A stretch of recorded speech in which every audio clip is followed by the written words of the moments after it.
Esta primavera, florescemos juntos.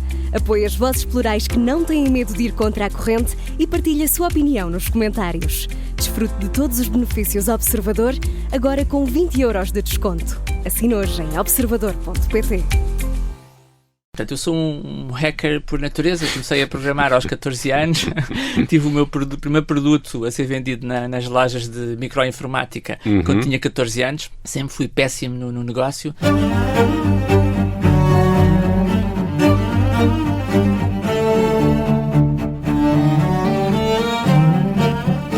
Este é o Querido Líder, o podcast da Rádio Observador dedicado à liderança. Juntámos 2 especialistas em liderança, professores e consultores nesta área, para discutir as melhores práticas e, sobretudo, para desfazer mitos. O Jorge Medeiros, consultor, e o Milton Sousa, professor, na nova SBE. Em cada episódio analisamos a prestação de um líder ou de um aspirante a líder e neste segundo episódio vamos olhar para Ruben Amorim, que largou Alvalade e rumou rumo a Manchester. Vamos ainda conversar com Paulo Dimas, Chief Executive Officer do Centro para a Inteligência Artificial Responsável, é também Vice-Presidente para a Inovação da Unbubble. O Paulo Dimas é também uma antiga estrela de televisão, de quem confesso, eu sei que é pecado, mas senti um pouco de inveja do Paulo, inveja da boa, mas já vamos explicar isto tudo. Eu sou o Ricardo Conceição e este é o Querido Líder. Bem-vindos, queridos líderes, Milton Sousa e Jorge Medeiros. Bem-vindos a este segundo episódio. O Jorge é consultor e professor também. O Milton é também consultor e professor na nova SBE. E os nossos episódios arrancam sempre com a análise de um caso prático num segmento a que chamamos Sim Chefe, Não Chefe. Ou seja, vamos, no fundo, avaliar virtudes e erros de liderança. Vamos olhar mais para a performance do que para o conteúdo. E hoje, Milton Sousa, queres olhar para Ruben Amorim, que te merece um sim chefe ou um não chefe? É verdade, Ricardo. Eu, de facto, tenho sido sempre um grande fã do Ruben Amorim, enquanto admirador do desporto. Sou portista, aqui um disclaimer deste já, mas sempre admirei muito o Ruben Amorim e sempre para mim foi um sim chefe. Mas, no entanto, vinha aqui trazer 2 momentos, porque a liderança também se faz destes momentos em que eu acho que é um não chefe. Desde logo por um momento em que ele teve, a meu ver, um pouco infeliz de anunciar há uns tempos atrás de que estava perante aquela que seria talvez a pior equipa de sempre do Manchester United. Eu julgo que isto, do ponto de vista da motivação, com um conjunto de jogadores que já se sentem muito em baixo, e eu compreendo, se calhar pode ter sido um desabafo, frustração, que me parece mais isso do que algo intencional, porque por vezes os líderes usam frases polémicas para provocar a mudança. Eu julgo que aquilo foi mais um desabafo de momento pouco ponderado, que eu acho que ele provavelmente se arrependeu pouco depois de eu ter dito, que eu acho que não ajudou a manter, ou pelo menos a melhorar o espírito da equipa naquilo que era o seu desempenho. Portanto, eu aí daria claramente um não chefe. E depois há um outro aspecto que me faz um pouco de confusão, confesso, que é do ponto de vista estratégico. Há um conceito, e peço mais uma vez desculpa às vezes por usarmos estes termos ingleses, que é esta perspectiva do resource-based view of the firm, ou seja, eu fazer a estratégia a partir dos recursos que tenho. E confesso que ainda não entendi muito bem esta lógica de eu insistir no modelo e ao mesmo tempo me queixar que não tenho jogadores para o fazer. E portanto, das duas uma, ou ele muda o modelo, ou de facto muda os jogadores, como não consegue mudar os jogadores assim de um dia para o outro. Até porque é caro, não é? É porque é caro e não pode só estalar os dedos e tem os jogadores. Eu julgo que se calhar estava na altura de haver alguma agilidade estratégica para se ajustar àquilo que tem. E isso faz-me um pouco de confusão, enquanto líder, portanto, não ter essa flexibilidade. O que estás a dizer é que o Ruben Amorim, enquanto líder, espera que a realidade se adapte a ele e não o contrário, é isso? Eu, neste momento, quase que parece isso de facto. Assim, uma espécie de negação da realidade que tem, dos jogadores que tem. E, de facto, se eles não têm a capacidade para interpretar o modelo, se calhar temos que ter alguma agilidade para adaptar o modelo aos jogadores que temos. E vamos ver se o Jorge Medeiros te acompanha num sim-chefe ou num não-chefe, te acompanha num não-chefe, neste caso. Jorge, que avaliação fazes? Olha, pensámos de forma independente sobre isto e eu trago aqui outro tema que vai ser um nin-chefe. Um nin-chefe, não tanto no Ruben Amorim, parece-me, pelo que vejo e pelo que sei, posso estar enganado, que é uma pessoa que, enquanto esteve em Portugal, muito acarinhada pelos jogadores, que defende os jogadores. Portanto, quando o Milton faz esta análise, de facto, eu acho que nos deve causar alguma atenção, mas pode ser um lapso. Os líderes têm lapso, as pessoas têm lapso. Eu concordo aqui que também atribuiria a um momento menos feliz. Mas o tema que trago é outro, e é um tema que quero trazer para ajudar a pensar também a liderança. Nós muitas vezes fazemos paralelos entre o desporto e a liderança e esquecemos de que são muito dificilmente comparáveis. O desporto, o futebol, por exemplo, do ponto de vista operacional, é um sistema muito mais fechado do que uma liderança num ambiente absolutamente complexo. Mas feita esta ressalva, a minha pergunta é esta: até que ponto é que um líder que tem uma equipa que construiu e que desenvolveu e que funciona muito bem, quando deixa essa equipa, se essa equipa colapsa e se o líder é a pedra angular, a minha pergunta é: continua a ser um bom líder? Sim ou não? Isto leva-nos para outra conversa. E outra conversa são os raciocínios de primeira e os raciocínios de segunda e enésima ordem. Raciocínio de primeira ordem. Isto quer dizer que ele era muito bom líder, tão bom líder, que era essencial e, portanto, isso vê-se, ele saiu logo, a equipa colapsou, logo ele era um bom líder. Mas ele é que era a equipa, é isso? É a pergunta, não tenho resposta, jamais poderia ter uma resposta, nem estou sequer a falar concretamente do Ruben Amorim, estou muito mais a falar das interpretações que nós possamos fazer, que podem ser levianas. Isto na prática é só um truque para podermos falar de liderança, mas continua, já. Era isso. Ricardo, eu estava aqui neste processo e ajudar a pensar a liderança desta forma, porque há aqui uma espécie de dicotomia. Nós atribuímos traços de liderança, atribuímos valores de liderança e muitas vezes esquecemos que é muito mais complexo do que isto.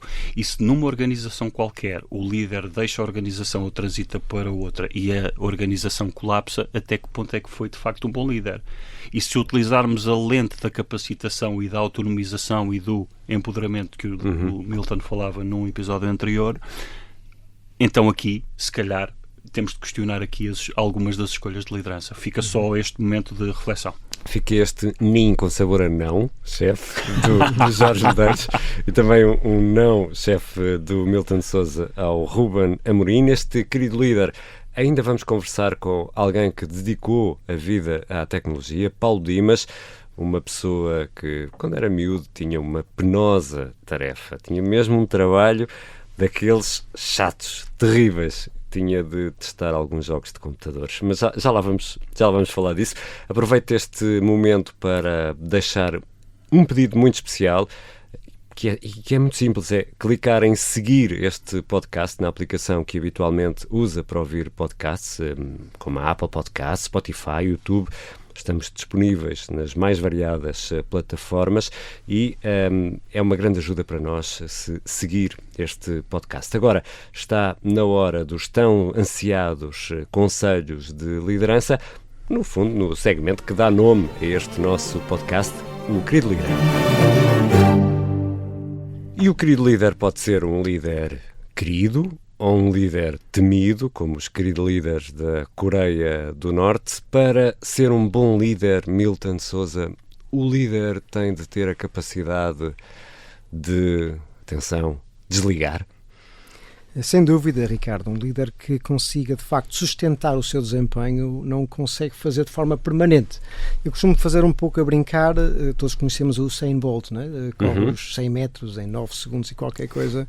Se ele o fizesse imediatamente a seguir, provavelmente seriam 10 segundos, e logo a seguir seriam 11, e logo a seguir seriam 13, e logo a seguir seriam 14. E perdia. E, portanto, eu não consigo sustentar alto desempenho sem ter período de repouso, sem ter descanso.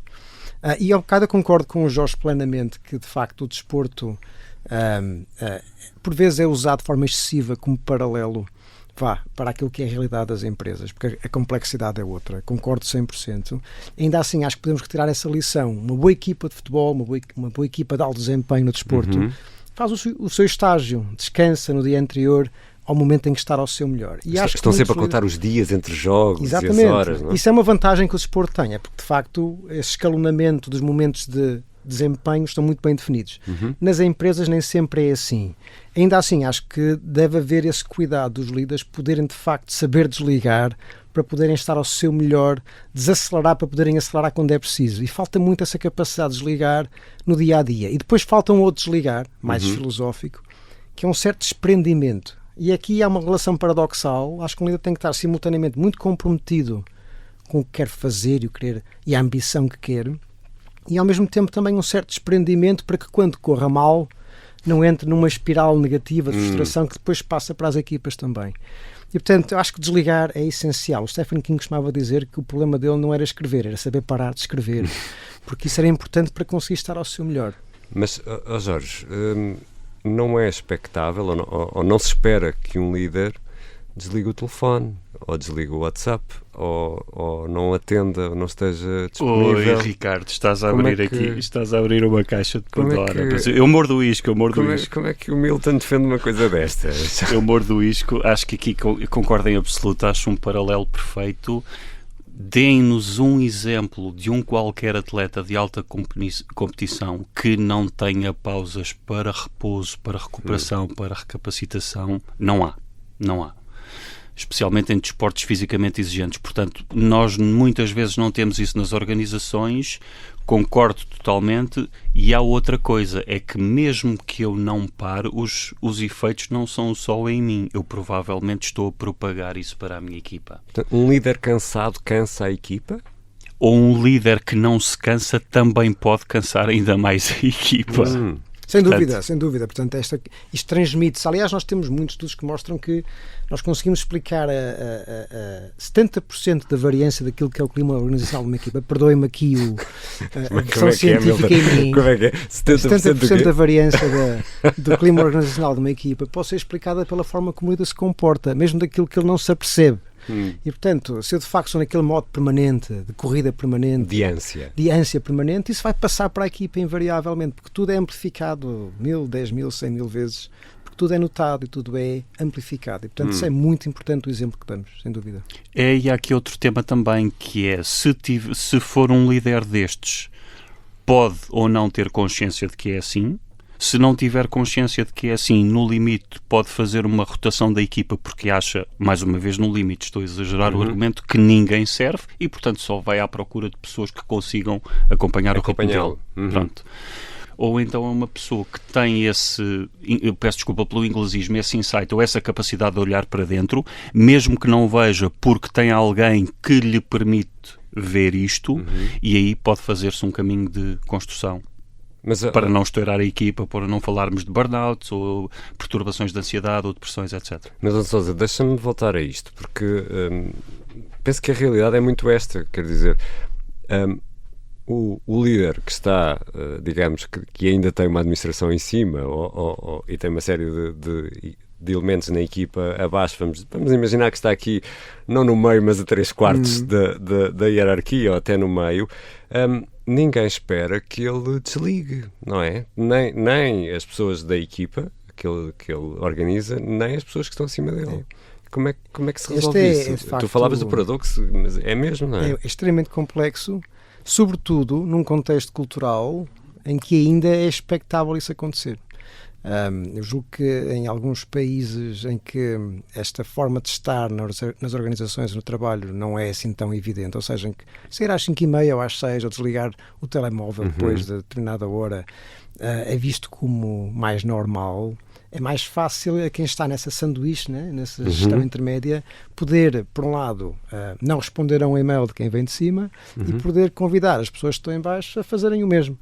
Num contexto em que ainda não é tanto assim, é mais difícil. E, portanto, eu julgo que ainda há um caminho a percorrer, mas aquilo que se nota já é que as novas gerações que estão a entrar nas organizações já não começam a aceitar isto com tanta naturalidade e até levantar a voz a dizer, eu acho que não é assim que se trabalha. E, portanto, os líderes estão a querer também a lidar com esta nova situação. E isso causa estranheza nas FIAs, não é? Causa estranheza, e nós já tivemos alguns episódios históricos, e se calhar quando se chega a uma altura de ter de ser mandatada a hora de desligar os servidores, bom, isto é uma solução drástica, porque O problema deveria ser resolvido para não termos de chegar a este ponto, porque é uma questão cultural, a partir do momento há uma imposição de fora, mas a ideia é não chegarmos a este ponto. Mas deixem-me fazer aqui ainda de advogado do diabo, mas é possível ter uma empresa, uma organização capaz, competente, competitiva, desligando às 6 da tarde? Eu vou pegar aqui porque tu fizeste há pouco a pergunta mais abrangente, tu pode ou não pode desligar o telefone, e a resposta, como em todas as coisas complexas, é depende. É evidente, mas não é o depende. Podemos dizer o depende, isto não dá em nada, mas depois podemos contextualizar, e o contextualizar ajuda-nos a pensar. Por exemplo, se o líder ou se a organização está num momento difícil, por exemplo, uma situação de crise, obviamente o telefone tem de estar sempre disponível. Porquê? Porque há acontecimentos em tempo real que precisam de resposta em tempo real. Vamos agora passar para outro extremo. Mas se estamos na presença de um líder que quer estar presente em todas as decisões e sempre ligado e sempre disponível, até pode ser com a melhor das intenções. A política da porta aberta, estou sempre disponível, etc. Mas isso cria outros problemas, ou pode criar outros problemas, e pode ser sintoma de um excesso de controlo, ou etc. E a ideia de que as pessoas estão sempre disponíveis on call a qualquer momento pode fomentar, de certa forma, uma falta de planeamento e de estruturação do trabalho, não é? Porque as pessoas estão sempre disponíveis, não precisamos planear. E, portanto, é uma questão de equilíbrio nestes dois fatores. E ao segundo programa sobre liderança, ensinamos a desligar. Parece muito bem. Nos próximos episódios vamos deixar aqui mais conselhos do Milton Sousa e do Jorge Medeiros, os nossos especialistas nesta área. Vamos continuar a conversar com eles e a deixar conselhos. A fechar esta primeira parte, vamos receber o nosso convidado, o Paulo Dimas. Paulo Dimas, que é Chief Executive Officer do Centro para a Inteligência Artificial Responsável e também Vice-Presidente para a Inovação da Unbabel. Bem-vindo, Paulo. É um prazer. Paulo Dimas, eu pedi ao Gemini da Google para escrever a primeira pergunta desta conversa, e a sugestão do Gemini foi isto. O Centro para a Inteligência Artificial Responsável tem como missão o desenvolvimento de inteligência artificial responsável. Até aqui ele acertou. Para começar, pode explicar-nos o que significa na prática o conceito de IA responsável e qual a importância de se focar neste aspecto no atual cenário tecnológico? É assim, quando nós começámos a imaginar o centro, em parceria com outras startups, nomeadamente com a Fidesai no início, nós imaginámos que o futuro da inteligência artificial iria trazer determinados riscos que de facto se estão a materializar a uma escala que há 4 anos era impensável. E que riscos são esses? São os riscos, primeiro que tudo, da discriminação, de nós termos modelos de inteligência artificial que discriminam entre pessoas de diferentes sexos, diferentes idades, que discriminam a nível cultural. Mas um segundo pilar, igualmente importante e ainda mais importante, que é se nós podemos confiar na inteligência artificial. Paulo Dimas é Chief Executive Officer do Centro para a Inteligência Artificial Responsável, Vice-Presidente para a Inovação da Unbabel. Na segunda parte deste querido líder, vamos continuar a conversar e eu prometo ir ponto por ponto para olharmos para a carreira do Paulo Dimas e tentar perceber como se estimula uma equipa a inovar, impedindo que fique sentada.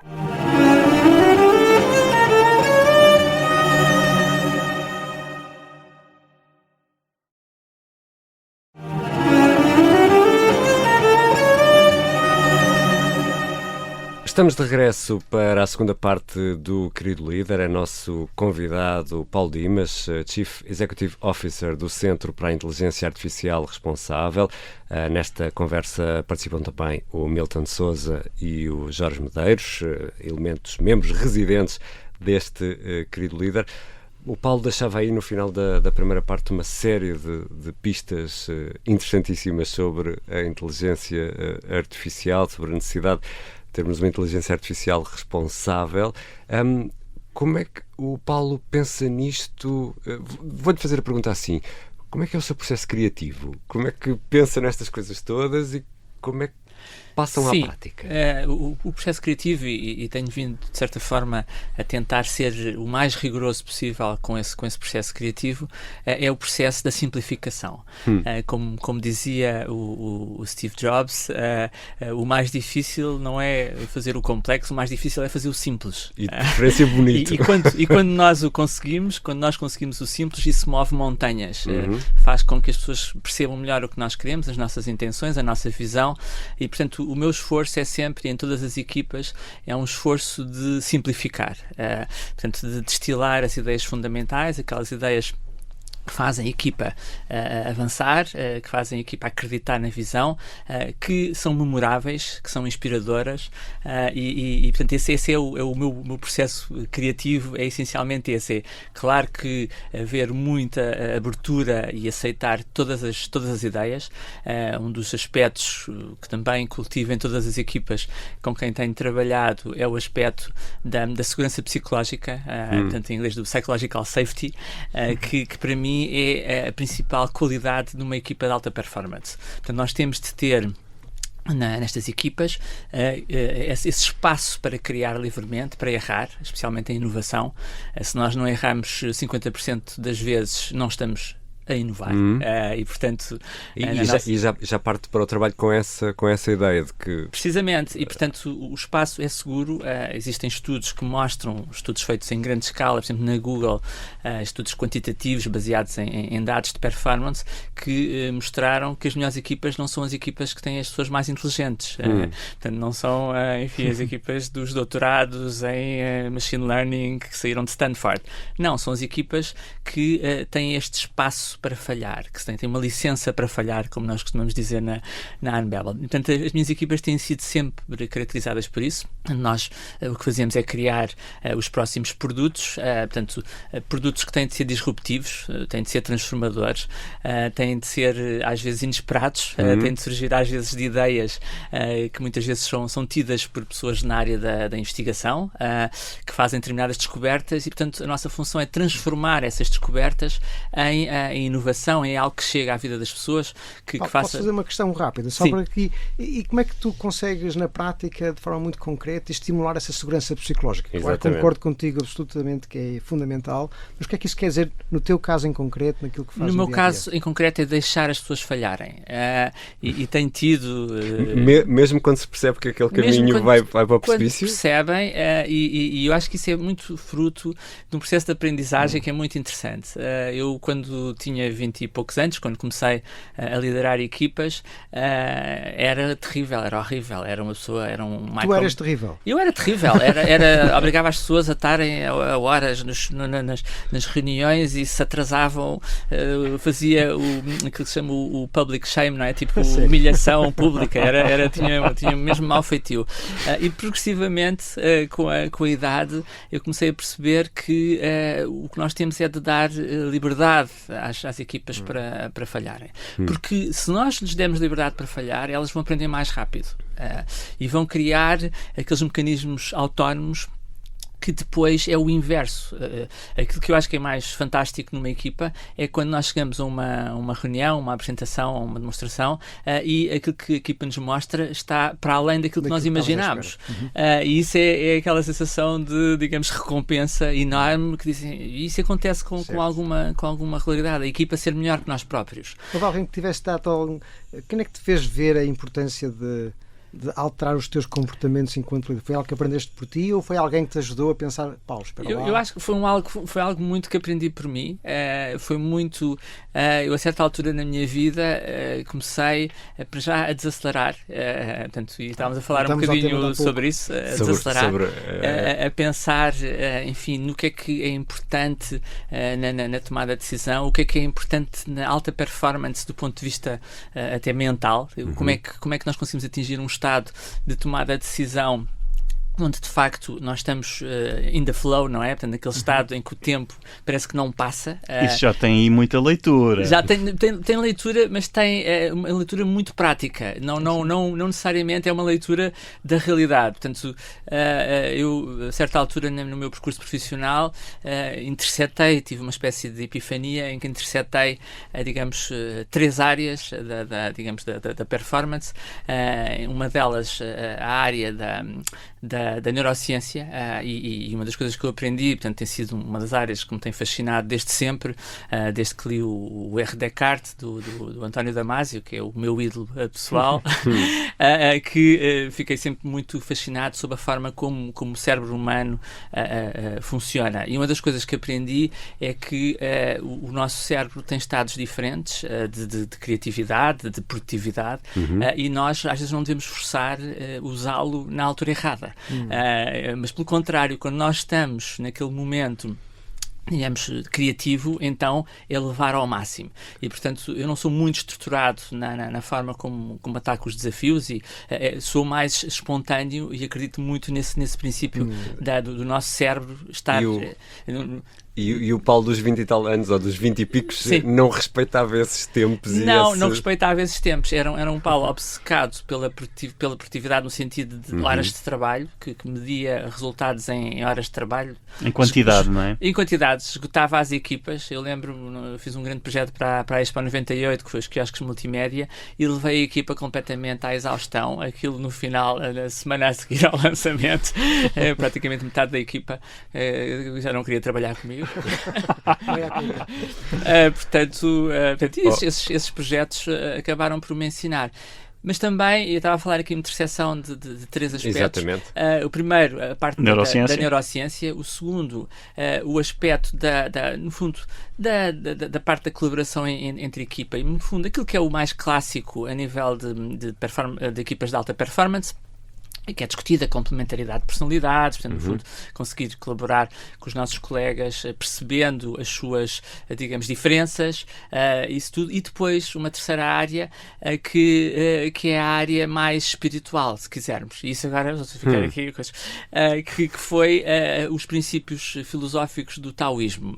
Eu, a certa altura, isto vai ser estranho, mas comecei a despertar para, digamos, uma filosofia de vida que se identificasse comigo. Eu achava que, até certa altura, que era budista, portanto, porque não sou propriamente crente num Deus, e, portanto, estava à procura de algo que me complementasse do ponto de vista mais espiritual. E descobri o taoísmo, e o taoísmo é algo que nos faz precisamente levar a estes estados sempre positivo, sempre otimista em relação à vida. O taoísmo ensina-nos que, se nos acontece algo negativo, nós temos de ver a parte positiva desse algo negativo. Ensina-nos que, de facto, aquilo que nós pensamos são apenas pensamentos, que na prática nós podemos criamos questionar. Nós próprios, não é? Exatamente, são que fabricamos esses pensamentos. E, portanto, seguindo esses princípios, eu julgo que encontrei, digamos, uma forma e que tento sempre transmitir às equipas, um dos livros que é o que eu recomendo sempre às equipas, às vezes especialmente a colaboradores que estão às vezes um bocadinho mais ansiosos com a vida, é o The Tao of Pooh.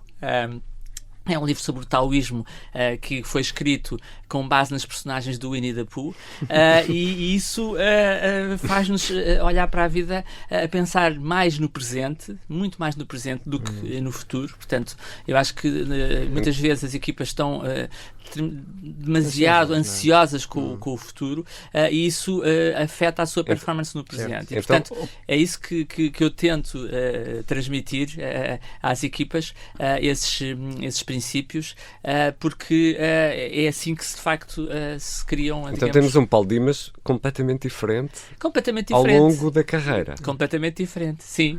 E nós temos aqui uma das perguntas fixas, é quando é que percebeu que era o líder? Eu é que sou o líder, não é? Sim. Quando é que percebeu a cada etapa que tinha que... Algum episódio em particular que nos pode partilhar connosco? Eu sou um hacker por natureza. Comecei a programar aos 14 anos. Tive o meu primeiro produto a ser vendido nas lojas de microinformática, quando tinha 14 anos. Sempre fui péssimo no negócio, portanto vendi o produto, salvo erro, por 1000 escudos na altura. Okay? Um conto de reis. Portanto, um conto de reis. E ele depois foi posto à venda. A nota emoldurada, não é? Exato, foi posto à venda e ainda dei 17% ao meu melhor amigo de infância, que me ajudou na parte dos gráficos e das equações. Portanto, tínhamos os dois 14 anos. E depois ele foi posto à venda por 2,500, portanto, Ótimo negócio, Quando Paulo. eu vi, espera aí, mas portanto, sempre comecei assim, então eu sempre Portanto, estamos a falar mais ou menos entre 5 euros a 15 euros. Exatamente. E, portanto, eu sempre acreditei que o poder devia estar em quem cria, quem faz. E sempre fui muito contra os managers, sempre foi. O momento em que eu realizei a necessidade de facto de ser um manager, que era uma ideia que eu rejeitava completamente, lembro perfeitamente desse momento. Eu tinha pai 18, 19 anos, estava no TEC, nós estávamos a fundar uma associação de estudantes do técnico, que é a Junitec, tanto que é uma associação, enfim, cheia de qualidades e que ainda existe e que ganha prémios em toda a Europa, prémios de empreendedorismo. E eu estava com o Francisco Veloso, que muitos de vocês devem conhecer, que foi o Deano da Católica, depois do Imperial College, agora está no INSEAD, e o Francisco tinha mais ou menos a mesma idade, disse-me assim: Paulo, mas se tu quiseres de facto que as tuas ideias vinguem, tu vais ter de ser um manager para isso. Okay. E eu disse: não, eu não quero, eu quero é fazer, eu não quero gerir pessoas, eu quero é fazer. E depois eu vim a perceber que de facto tinha de passar a ter essa função. E, portanto, foi aos 19 anos, como numa associação de estudantes. Espera, mas é que isto é um salto gigante. Exato. É um salto de um techie, se me permites, Paulo, completamente techie, não é? Que depois dá como 3 eixos: neurociência, desempenho de equipas, António Damasio, assim, uma das grandes figuras da neurociência e do estudo das emoções, e a espiritualidade. Portanto, isto é uma mudança aqui radical. Completamente, sim, que só descobri já muito mais tarde, já estava na Anbebel nessa altura. E comecei já com outra, digamos, eu acho que tem a ver com o facto de nós falharmos. Eu acho que o falhar, e eu tive uma startup antes de me juntar à Anbebel que falhou, de capital de risco, e isso ensinou-me muito. A única coisa que me arrependo é não ter falhado mais rápido. Às vezes aprender mais cedo, não é? Exatamente, e ainda ter durado demasiados anos, durou quase 10 anos, portanto ainda foi quase uma vida, digamos, eterna nestes meios. Mas isso fez-me relativizar muito tudo, não é? Porque quando nós completamos os ciclos, nós percebemos: espera aí, mas isto, afinal, o falhar faz parte.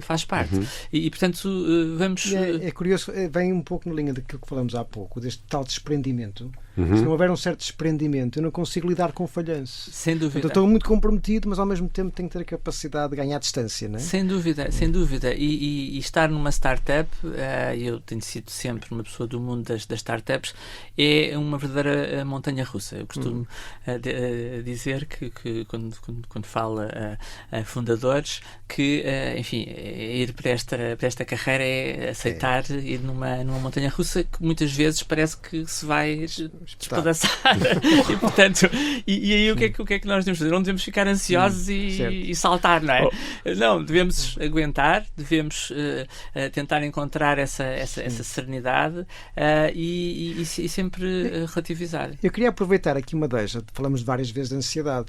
Tem havido aqui um fenómeno há uns anos que é desta ansiedade climática. Eu às vezes sinto que agora há uma ansiedade em torno da IA, não é? Um certo doom cenário que vem aí, que nos vai eventualmente levar à extinção da raça humana. As máquinas nos vão matar a todos. Sim. Eu sempre que falo contigo sinto que esta ansiedade parece que não passa para ti. Não sei se é fruto do teu taoísmo, mas achas que há razões para estarmos preocupados? Não há razões. Quer dizer, há razões, obviamente, como com qualquer avanço tecnológico, para avaliarmos os riscos e mitigarmos esses riscos. Estas novas capacidades tecnológicas de inteligência artificial permitem-nos, por exemplo, aumentar em muito a capacidade persuasiva de uma pessoa e, portanto, isso pode ser usado para o mal. Portanto, é uma ferramenta perigosa do ponto de vista, por exemplo, da cibersegurança e de criar burlas, portanto, de enganar as pessoas, porque nós conseguimos criar agentes de inteligência artificial que, por exemplo, podem inclusive usar a voz de um familiar nosso, dos nossos filhos. Portanto, isso é um cenário aterrador. Há esquemas criminosos já com há esquemas criminosos. Houve casos em Hong Kong, não é?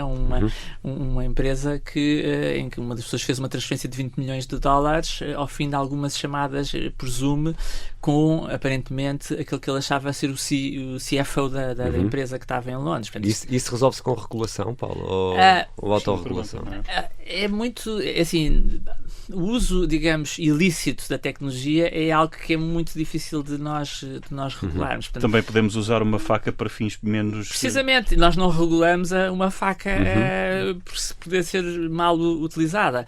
E, portanto, essa parte da regulação é importante que exija, porque ela dá-nos referências e a Europa, nesse aspecto, está a liderar e existe sempre aquela discussão, isto vai barrar a inovação. É muito importante que a regulação exista para determinados usos da tecnologia, mas que não exista quando nós estamos a desenvolver a tecnologia, quando estamos a investigar na tecnologia. Portanto, tem de haver, há aqui dois contextos completamente diferentes. Um contexto é o contexto de investigação e desenvolvimento, onde aí deve haver total liberdade de investigação, de desenvolvimento, tudo isso. E, portanto, a Europa não há limitação nenhuma nessa área. Portanto, a Europa, não, pronto. Não, nós podemos desenvolver e investigarmos o que quisermos. Por exemplo, costumo dar o exemplo do reconhecimento emocional. O reconhecimento emocional, por exemplo, pode ser muito útil quando nós estamos a desenvolver produtos para, por exemplo, crianças com necessidades especiais, crianças autistas, em que é importante perceber as reações dessas crianças a estímulos visuais. Mas, por exemplo, já é muito perigosa essa tecnologia, por exemplo, em ambientes laborais. Acho que ninguém aqui gostaria, neste momento, de ter uma câmara a reconhecer as nossas expressões faciais, a detectar o nosso, digamos, o nosso estado emocional, ou imaginemos numa empresa no final do mês, o nosso chefe vir falar connosco com um relatório feito. Olha, nestas reuniões. Exatamente. Como é que explicas que naquela reunião tiveste. Com esta cara. Já que quer fazer isso, pelo menos faça só com o Facebook e com o Instagram. Isso, no entanto, Paulo, eu tinha aqui, porque eu trouxe aqui um exemplo que não é comparável. O exemplo da faca, por vários motivos, obviamente. Utilizámos isto para gerar a conversa. Nunca conseguimos ter, pelo menos até agora que saibamos, ferramentas tão poderosas com tanta escala e na mão de tão poucos decisores. Isto não é por si só, não impossibilita a comparação com outras tecnologias do passado? Sim, esse é um verdadeiro risco e em especial na Europa nós estamos muito reféns desses decisores, porque todas estas tecnologias não foram criadas na Europa e, portanto, nós no fundo estamos numa posição de dependência do uso destes avanços tecnológicos e, portanto, a resposta aí é que de facto há um risco destes modelos ao se tornarem completamente prevalentes, porque de facto acrescentam vantagens competitivas e de produtividade. Nós falamos, há muitos estudos já que apontam para uma quantificação do aumento da produtividade e estamos a falar de um aumento da produtividade comparável às grandes revoluções que houve no passado, portanto, até se calhar até acima, porque estamos a falar da inteligência e, portanto, nós ao ficarmos reféns, digamos, dessas tecnologias que estão nas mãos de poucos decisores, estamos numa posição de alguma fragilidade. Por isso é que, por exemplo, nós propusemos e muitas startups europeias propuseram, isso veio depois a estar contemplado no AI Act, a questão do software livre, o software aberto, do open source. Portanto, isso permite que haja uma colaboração em escala entre organizações e nós temos agora um fenómeno que me está a deliciar e pronto, é bom saboreá-lo enquanto ele está bem vivo, que é o fenómeno de um modelo aberto, open source, que por acaso foi desenvolvido por uma empresa chinesa, que é o DeepSeek, ter ultrapassado o modelo do Elon Musk, que foi treinado com 100 mil GPUs. Portanto, isto mostra que é possível uma equipa pequena, com 5,5 milhões de dólares, no caso concreto desta versão, ultrapassar o Elon Musk. Portanto, no fundo é um David contra Golias, neste caso é um David chinês, portanto é assim uma coisa inesperada, mas mostra que a Europa também poderá avançar com, enfim, nesta área, porque nós temos o talento na Europa. Muito deste talento, se formos a ver, foi para os Estados Unidos da Europa. O Hinton, Prémio Nobel perceber como trazer esse talento, por favor, conclui, Paulo. De volta, exatamente. E Paulo, vou rapidamente à parte da sua história, porque ela faz parte da sua história, da passagem pela televisão, em que o Paulo, na RTP, no fundo, experimentava jogos de computador. Daí eu ter dito no arranque que tinha inveja da boa. Como é que foi essa experiência, Paulo? Essa experiência foi muito inesperada. Portanto, há uma pessoa que estava a dizer no outro dia que eu era o influencer da altura. Exatamente. Eu havia a palavra influencer. Foi dos primeiros influencers. Tu criaste, não é? O Paulo podes ganhar hoje. No ponto por ponto da RTP. No ponto por ponto da RTP, que era um influencer que tinha uns seguidores todas as semanas. Portanto, foi um programa. Nós nos incluímos, provavelmente. Exatamente. Que durou 5 anos e meio ainda. Portanto, o programa eu comecei a fazer quando tinha 17 anos e portanto, surgiu de uma forma completamente inesperada. Eu, na altura, estava no INESC, no Instituto de Sistemas e Computadores, ligado ao técnico. Portanto, fui para o INESC quando tinha 16 anos, era o estagiário mais novo do INESC. E pronto, a RTP, na altura, precisava de alguém que percebesse de computadores. Falaram lá no INESC e disseram: olha, temos aqui um miúdo que se calhar, pronto, até pode fazer esse trabalho. E eu, quando fui lá, eu pensei, isto vai ser uma coisa para falar sobre computadores e tecnologias e não sei o quê. E não, era sobre jogos. E eu pensei, ok, está bem, jogos. Eu já joguei muitos jogos. Pronto. E pronto. E então começou essa aventura na televisão, que era para durar 1 ano. Portanto, aquilo era um programa para 1 ano, mas que a certa altura já ia no 5º ano e nós achámos que ia ser a TV rural para as pessoas mais velhas. Que durou. Por favor, explica, porque eu acho que há muita gente TV rural, ninguém sabe o que é. TV rural foi um programa que durou para 20 anos. Ou mais, e nós já estávamos a ver que aquilo nunca mais acabava. Com o engenheiro Sousa Veloso. Uma coisa, Paulo, uma coisa que eu noto em ti, eu tive o prazer e a oportunidade de te ver em ação várias vezes e tenho uma admiração pela tua capacidade de motivar as pessoas. É que eu acho que és um excelente storyteller, ou seja, tu consegues traduzir por miúdos coisas que são muito complexas e a meu ver, isso é uma característica fundamental num líder. Até que ponto é que essa experiência na televisão e outras oportunidades que tiveste moldaram isso, ou sempre foi algo que tu tiveste desde miúdo? Como é que desenvolveste essa capacidade? Eu sempre tive um grande fascínio pela comunicação, pelos mídia em geral, antes de ir para a RTP, portanto, e também provavelmente isso esteve relacionado. Já escrevia para revistas e já coordenava um suplemento numa revista de informática, era uma das coisas que eu fazia. Na altura fazia 4 ou 5 coisas diferentes, além de tentar fazer o técnico. Portanto, foi a parte.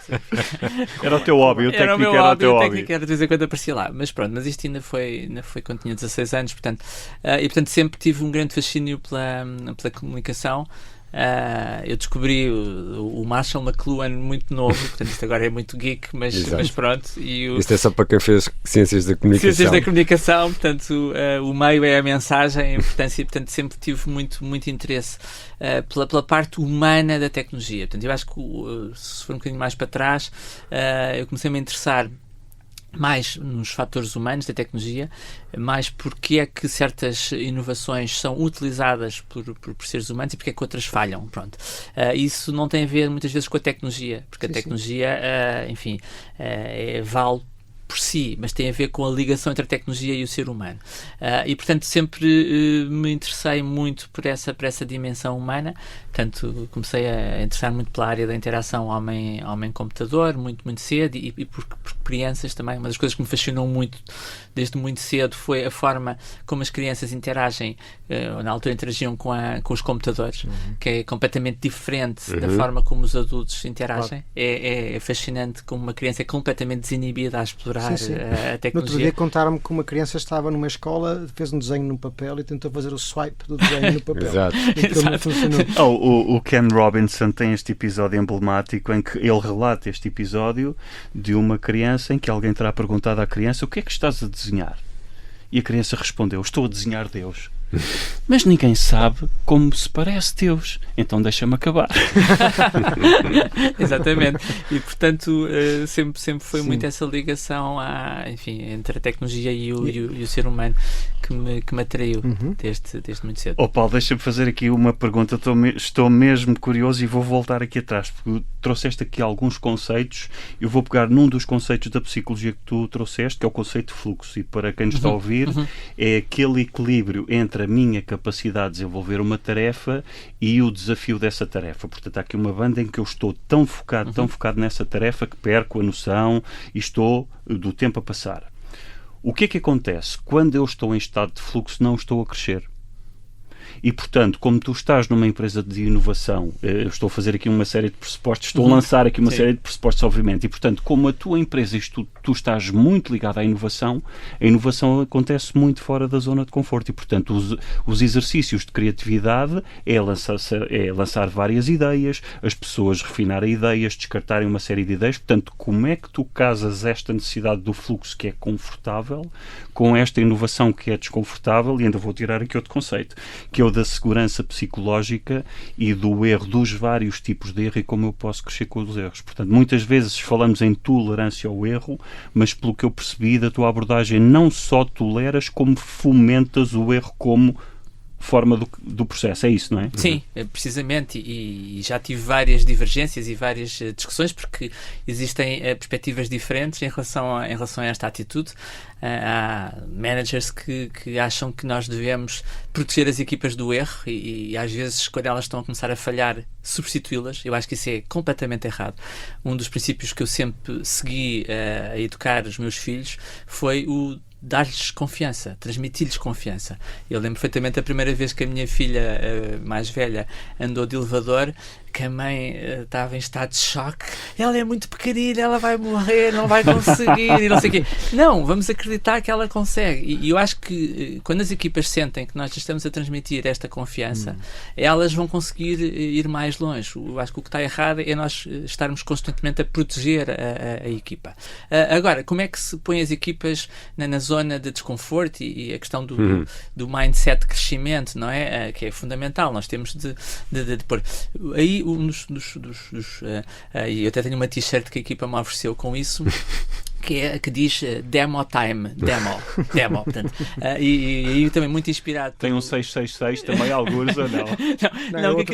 Demo de demonstração, exatamente, Demo podia ser, por acaso não tinha pensado nisso. Estava aqui a pensar no trocadilho de... Exatamente. Demo, exatamente, podia ser. Eu por instantes também pensei no perguntar à demoníaco. equipe o que é que elas queriam dizer. Agora, se calhar, há aqui mais camadas. Foi aquela fase. Se calhar não entendeu. A minha popularidade não estava assim tão Isto foi na Expo 98, no final da Expo 98 ou não? Não, já foi na Anbela, já foi aqui há uns anos atrás. Foi naquelas prendas do amigo secreto do Natal. Então, se calhar, bom, ok. Mas sim, que é isto muito inspirado pelo trabalho do MIT, do Media Lab, não sei se conhecem, mas que é dos centros de inovação mais brilhantes do mundo e que esteve sempre à frente no tempo e ainda continua a estar.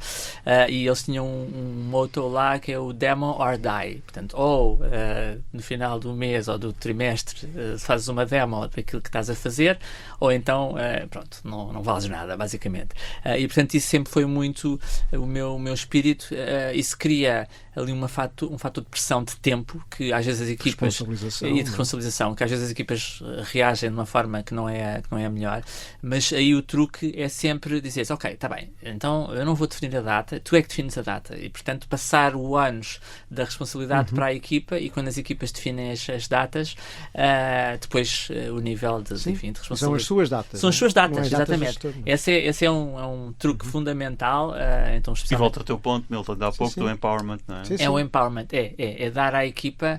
Aliás, isso faz-me lembrar uma das técnicas. Eu tenho um arsenal de técnicas secretas de gestão de produto, porque a minha área é essencialmente inovação de produto e portanto, e de produto, e precisamente essa técnica está lá no arsenal. A outra técnica que eu acho que é maravilhosa é fazer com que a ideia seja sempre de alguém da equipa. Portanto, nunca é a nossa ideia, Portanto, portanto, haver alguém da equipa que vem com a nossa ideia é uma coisa, aquilo é fantástico. Nem que seja preciso conduzi-la para ela chegar lá. Às vezes, exatamente, mas é aquele Mas momento... isso é muito interessante, isso retira um certo endeusamento do líder, não é? Precisamente. Às vezes o líder acha que tem de ser aquele... Mas espera, a ver se eu percebi bem. Portanto, vocês trabalham como equipa e fomentam o trabalho da equipa, mas simultaneamente fomentam a autoria da ideia. Precisamente. Exatamente. Portanto, a ownership da ideia é muito importante que seja da equipa e não do líder.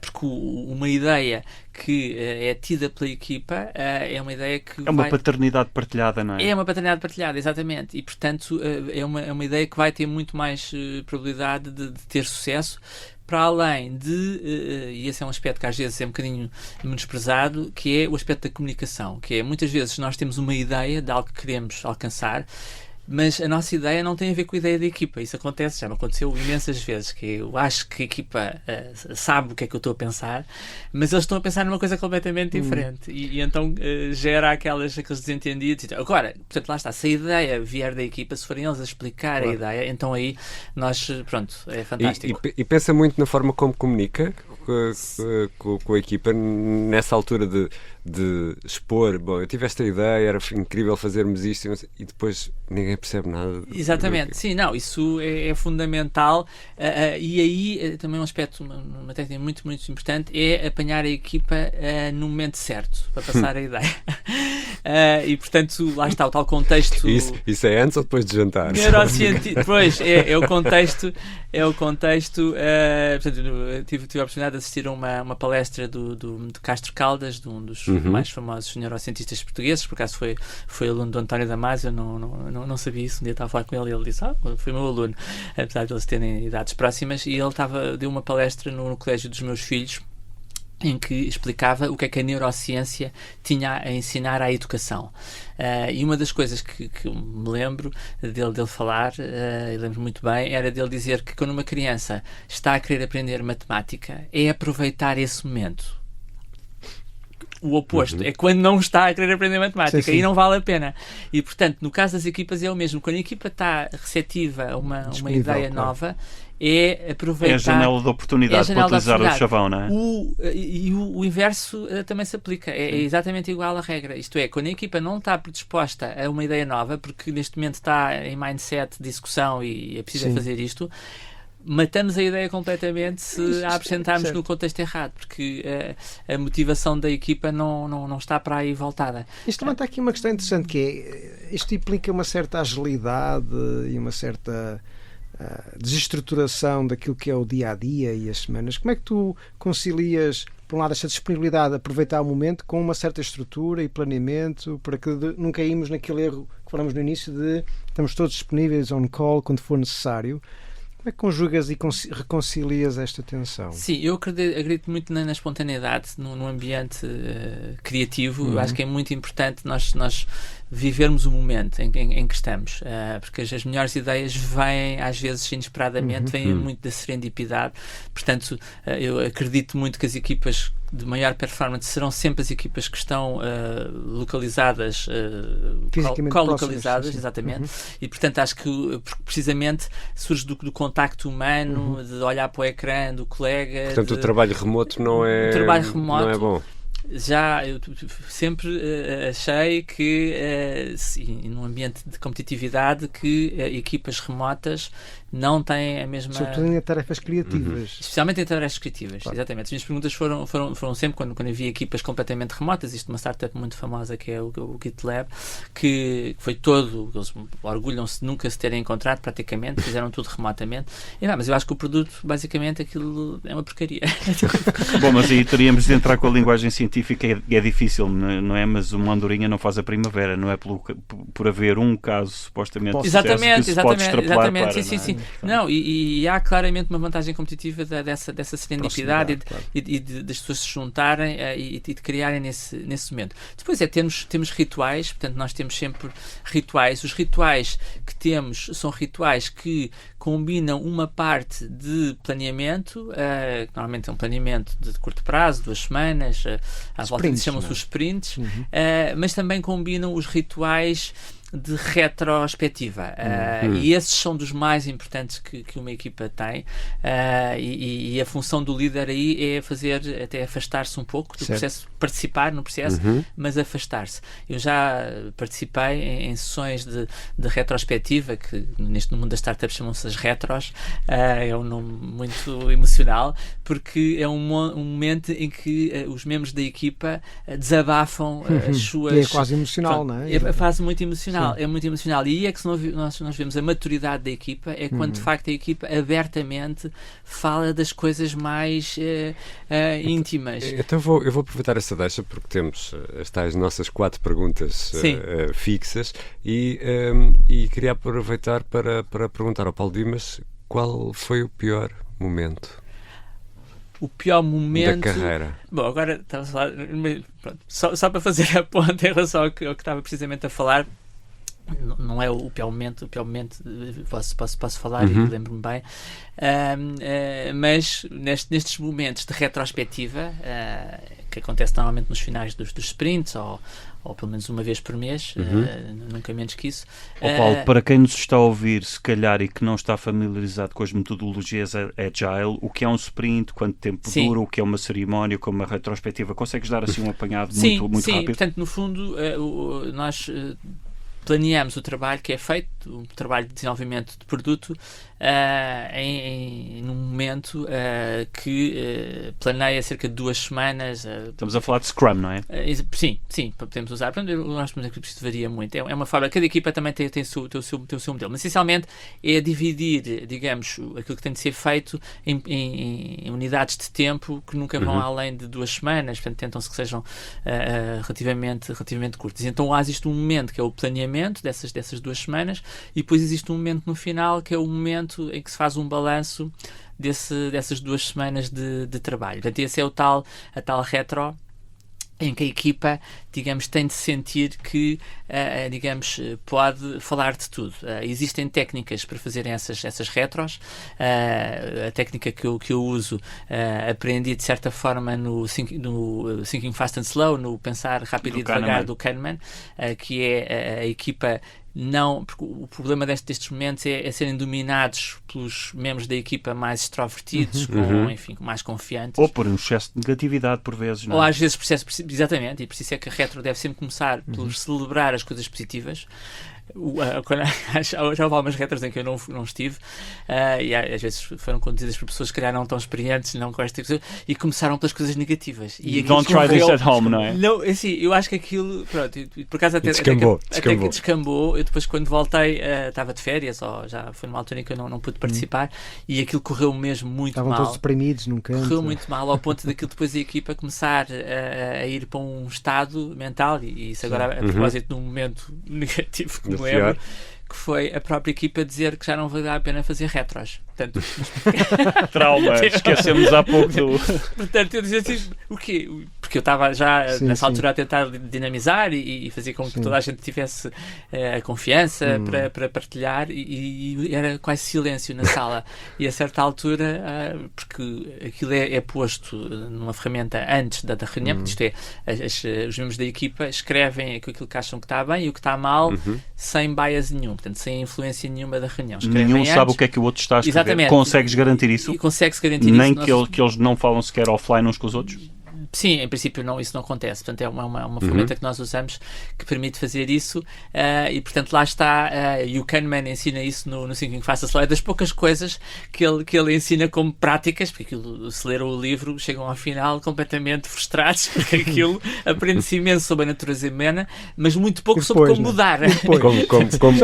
Como lidar com ela, não é? Exatamente, não conseguimos mudar. Na prática, parece que é algo que o ser humano pronto, tem estes biases e nunca há de mudar. Mas um que ele ensina é esse, no fundo, quando se vai para uma reunião, pedir-se aos participantes da reunião de antemão para escreverem os pontos que acham que devem ser discutidos, os melhores, os menos bons, e pronto, isso elimina o bias. E depois é partilhado entre todos. Portanto, esse foi um momento especialmente difícil, em que a moral da equipa estava muito em baixo, mas claramente o pior momento para mim, na minha história de liderança, foi quando tive de despedir a primeira pessoa. Isso foi uma coisa completamente... Eu estremeci, eu estava a suar, eu entrei para a sala de reuniões, nunca me esquecer esse momento, e estava muito mais nervoso, obviamente, que o meu próprio subordinado. E pronto, esse foi o pior momento, portanto, assim como me recordo. E depois, quando foi no Covid, em que nós tivemos de fazer uma reestruturação, e eu tive de despedir, aí já foi um número de pessoas já mais significativo. E o que é que aprendeste desses momentos? Assim, eu aprendi que a empatia e a vulnerabilidade são as melhores armas, entre aspas, que nós podemos ter. Portanto, no fundo ser sincero. Eu lembro que chorei em algumas dessas chamadas. Foram momentos muito intensos.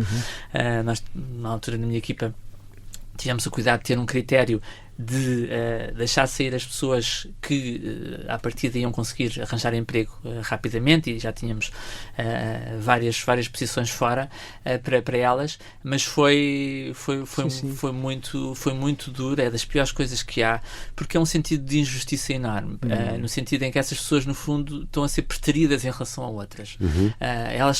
Eu trabalho com pessoas brilhantes, nós temos a sorte de ter o melhor talento que há a ser gerado nas nossas universidades, os jovens mais brilhantes querem vir trabalhar connosco, e portanto é muito injusto. Sim. Nós temos de é muito curioso que escolheram as pessoas que tinham mais chances de arranjar trabalho. Sim. Ou seja, vocês escolheram aqueles que calhar seriam os mais... Não necessariamente, porque eles eram todos tão bons, que pronto, nós tínhamos de... lá nessas coisas é sempre, ok, nós temos de manter a equipa o mais mais pequena possível, não é? No sentido de, portanto, eliminar redundâncias. Portanto, o critério é sempre, ok, se temos 3 pessoas a trabalhar, a fazer AI Engineering, se calhar passamos para 2, ou se temos 2 designers, se calhar temos de passar para 1, e por aí em diante.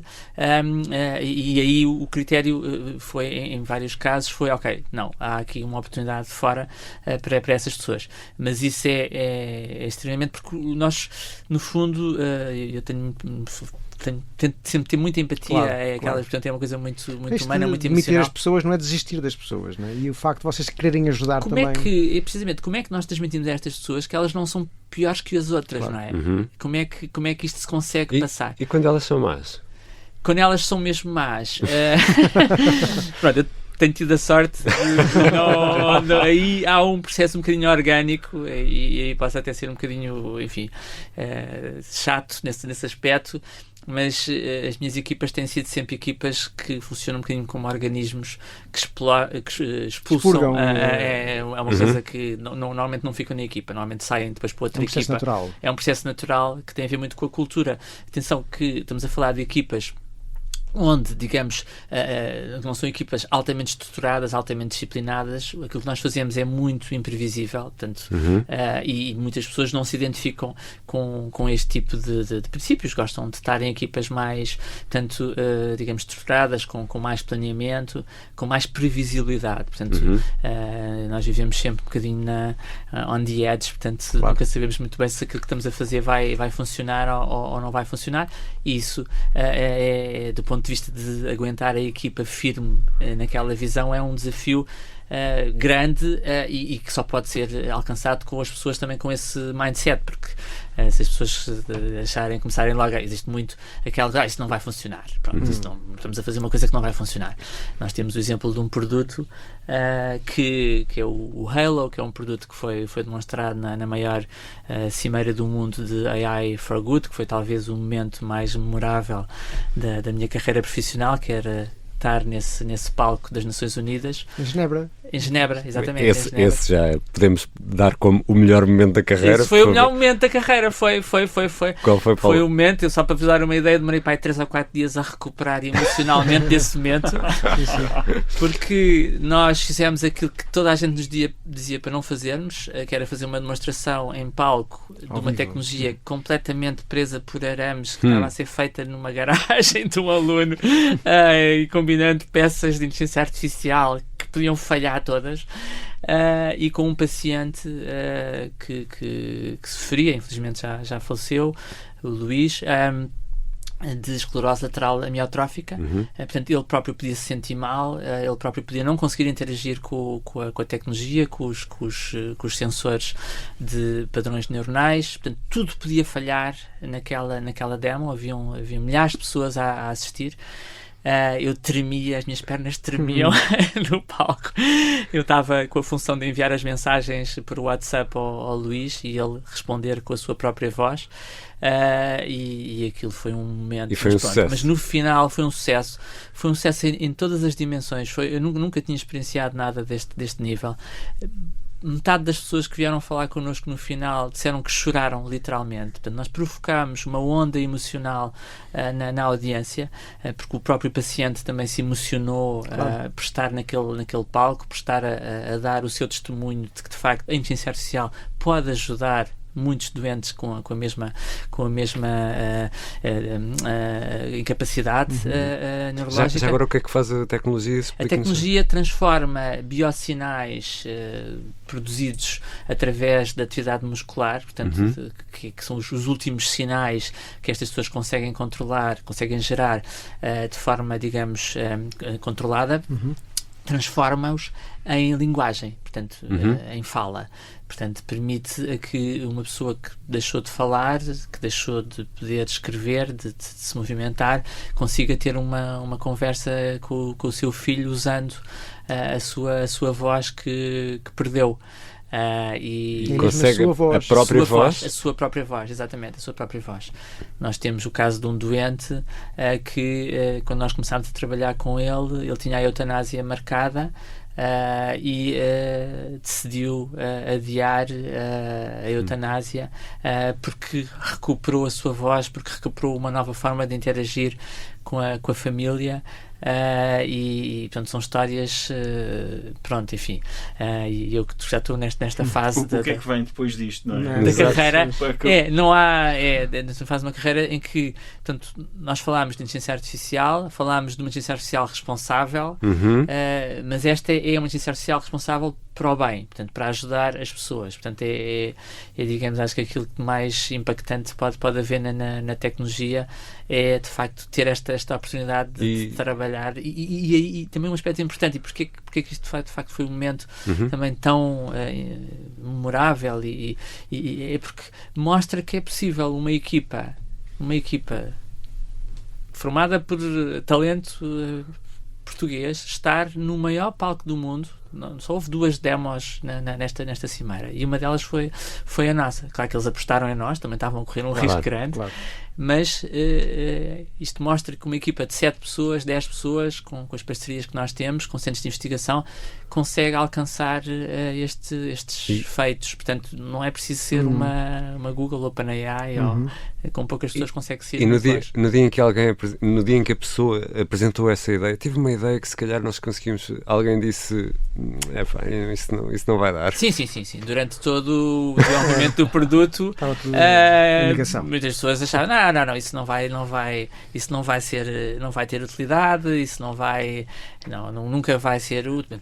Pronto, e aí lá está, nós temos de acreditar, nós temos de ser otimistas,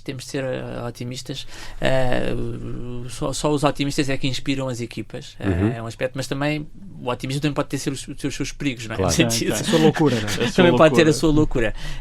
Mas isso, e a visão cor-de-rosa, não é? O Steve Jobs falava dos crazy ones, não é? Ele tinha aquele famoso vídeo do Think Different, não é? Que era do This is to Crazy Ones, aqueles que têm um bocadinho aquela dose de loucura e que acreditam no impossível, e é isso que pronto, depois contagia as equipas, mas há fases em que há muito papel, ser um bocadinho louco, que vamos para a frente, isto é possível. Sim, exatamente, é sempre manter esse otimismo e manter as equipas a acreditar, e isso às vezes é difícil, sim. E a fazer-te aqui 2 perguntas, uma delas mais no dia-a-dia, já lá vamos, que tem a ver com a cerimónia, mas pegando ainda neste tema, tu, quando estás a ser otimista, obviamente acautelaste o pior cenário. e acautelar o pior cenário era como tu, pegando nas tuas próprias palavras, se estava tudo pendurado por arames, poderia não ter corrido bem. Claro que isto é um e se, mas se não tivesse corrido bem, o impacto teria sido assim tão negativo na equipa ou em ti? Ou se calhar nem por isso? Eu acho que o impacto teria sido... Eu costumo dizer que já houve 2 momentos na Anvil em que eu podia ter sido despedido na semana a seguir. Claro que depois as pessoas riem-se, porque pronto, enfim. Mas este foi um dos momentos que eu dizia a toda a gente: olha, se isto não correr bem, segunda-feira, isto foi numa sexta, ou que foi, segunda-feira, pronto, se calhar, enfim. Já não Quem é que fecha a porta, não é? Exatamente, portanto vou ser despedido, não para mais era o Vasco que estava no palco a fazer a demonstração, eu estava a apoiar, o Vasco é o nosso CEO, e portanto, queria a pessoa que me, pronto, claro que ele ri-se com estes comentários, mas eu acho que nós temos de correr estes riscos, porque por exemplo, uma das coisas que eu insisti muito com a equipa, e também insisti isso quando foi do Web Summit, precisamente uma delas, mas aí sem um paciente, era de dar espaço à audiência de fazer uma pergunta ao paciente. Portanto, em que nós íamos ficar completamente... não sabíamos o que é que... Nós começámos a preparar a inteligência artificial para perguntas do tipo, sei lá, políticas sobre a guerra do Hamas na Palestina. Portanto, coisas que pudessem ser altamente incómodas do ponto de vista político. Portanto, tudo poderia acontecer ali naquela pergunta vinda da audiência. Mas eu acho que são esses momentos em que nós arriscamos que depois... quando são bem-sucedidos, fazem completamente a diferença. Toda a gente nos dizia, mostrem um vídeo. A própria equipa, havia developers na equipa que me diziam, Paulo, não, vamos mostrar um vídeo, isto pode falhar. É mais seguro. Vamos chegar. E eu, não só vamos fazer uma demo, como ainda vamos pedir ao público. E toda a gente... Não faças isso. Pronto, e se tivesse falhado, era chato. Mas a vida continua e pelo menos terias fomentado este espírito de ambição com propósito. Precisamente. Não é? E pronto, e o que acontece também nestes momentos é que nós aprendemos muito. Aprendemos muito, mesmo quando falhamos, não é? Portanto, e se falharmos, por exemplo, eu posso dizer que houve um momento da demo que falhou e ninguém percebeu. Mas por acaso não foi com o paciente, em que ninguém percebeu, só mesmo eu e o Vasco é que percebemos, e nós conseguimos arranjar ali um truque para um bocadinho iludir, para disfarçar. Pronto, porque aquilo, estamos a usar Bluetooth, bastava ele afastar-se do telemóvel mais dos X metros e ia perder a ligação. Perder o sinal. E portanto, enfim, estávamos ali, mas estes acho que são os grandes momentos, assim, que depois nós podemos dizer, olha, fizemos isto, e eu acho que o resto é aborrecido, é um bocadinho baunilha, não é? Um bocadinho baunilha. É um bocadinho aborrecido, é daquelas coisas, pronto, não, é preciso correr riscos, pronto, claro que nem toda a gente e o retorno que daí adveio, não é? E aquilo que foi a atenção que vocês conseguiram para o projeto permite alavancar outros sonhos e alcançar outras... Precisamente porque nós percorremos riscos e fomos ao ponto. E eles, nas Nações Unidas, também nos disseram, olha, mas é assim, ok, se vocês vão fazer demo, têm de ter um paciente. E nós, ok, temos de ter um paciente... pronto, ok, porque nós podíamos fazer a demo só entre nós. E então nós, ok, isto é mesmo high stakes, não é? Estamos mesmo no limite daquilo que é possível. Sim. E depois, pronto, a recompensa veio a seguir. Tivemos agora uma peça no The Economist, em que eles vieram-nos visitar e saiu no podcast do The Economist falarem sobre o Halo, e portanto e temos agora 10 famílias a usarem, batemos o recorde ontem de 10 famílias. E pronto, e esse é o mais importante de tudo, é no final do dia estamos a ter impacto na vida destas pessoas, é só por isso é que faz sentido estar nesta vida de criar tecnologia. Isso. E acho que é uma ótima forma de fecharmos a conversa, mas ficou uma pergunta por fazer, Paulo. Sim. Se alguma vez ligou a dizer, hoje eu não vou poder ir porque rebentou aqui um cano em casa, porque não lhe apetecia mesmo. Hoje não me apetece. Se não apetecia mesmo ir... já me aconteceu rebentar um cano. True story, não? Foi a sério. Rebentou o cano do esquentador. E por acaso assim uma coisa... Mas esse foi mesmo. Nada foi mesmo escapar à pergunta com a verdade. Foi mesmo verdade.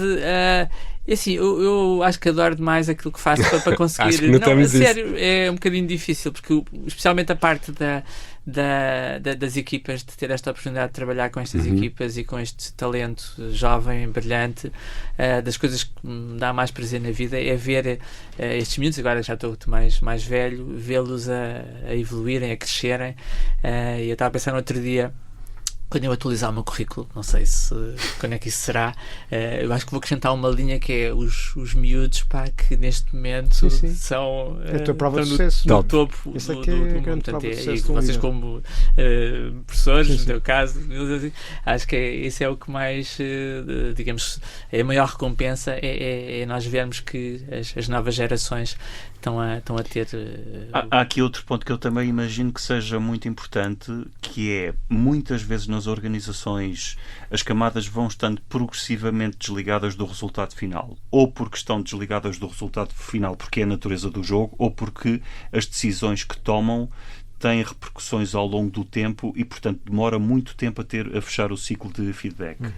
Eu imagino que no teu caso também as tuas pessoas que estão a fazer não só têm um sentido de propósito, de servir um bem maior, como também veem o retorno emocional também mais ou menos imediato, não é? Do que estão a fazer e do impacto que isto tem na vida das pessoas. Sim. Atenção que nem todas partilham de alguns destes ideais, portanto as equipas são sempre heterogéneas. E neste caso concreto, nós estamos a trabalhar com doentes, nem todos têm essa sensibilidade, esse propósito de ajudar. Portanto, nós aí, as equipas são sempre normalmente heterogéneas e portanto nem sempre acontece isso. Mas as que têm essa paixão, tem uma ligação mais forte, aí é visceral, não é? É visceral no melhor sentido. É tudo automático, e eu sempre tem sido um dos princípios que eu tenho sempre seguido desde o tempo do técnico, tinha 19 anos e estávamos a fundar a Junitec, que foi dar às equipas as condições para eles fazerem aquilo que gostam. Eu acho que o facto, e lá está, e voltando à questão do taoísmo, um dos princípios do taoísmo é: se nós fizermos aquilo que mais gostamos, tudo o resto vai acontecer naturalmente. E portanto, minha motivação, o meu drive, a minha orientação é sempre de dar às equipas as condições para elas fazerem o que gostam. E tenho muita dificuldade em trabalhar com pessoas que não gostam do que estão a fazer. E portanto, e daí vem os tais anticorpos. E portanto, quando isso acontece, quando nós damos às equipas essas condições de fazer o que gostam, elas, vão muito longe. Paulo Dimas, Chief Executive Officer do Centro para a Inteligência Artificial responsável, Vice-Presidente para a Inovação da Unbabel. Milton Sousa, Jorge Medeiros, obrigado por esta conversa incrível neste segundo episódio. Para a semana.